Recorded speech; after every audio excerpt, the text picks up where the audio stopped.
আজকে আমি তোমাদেরকে দেখাবো আমাদের চারপাশে গ্রামটা কত সুন্দর।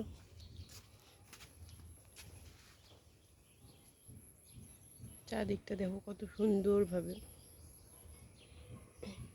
সবুজ ক্ষেত, কিছু কিছু জমিতে এখানে ধানের বীজ রোপণ করা হয়েছে, দেখতে পাচ্ছ তোমরা। আর জমি এখন চাষ করে সেই ধানের বীজের যে চারা গাছগুলো সেগুলো লাগানো হবে কিছুদিনের মধ্যেই। সেটাও আমি তোমাদেরকে দেখাবো। তোমরা যদি আমার প্রত্যেকটা ভিডিও ভালো করে দেখো তাহলে কিন্তু দেখলে বুঝতে পারবে।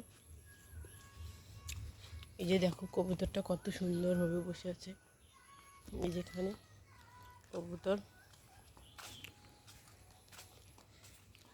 চলে যাচ্ছি, তোমাদেরকে অনেক কিছু দেখালাম, আমাদের গ্রাম, বাগান, সব কিছু। প্রত্যেকটা সুপারির গাছে কিন্তু এখন সুন্দরভাবে আবার নতুন করে সুপারির ফুল এসেছে।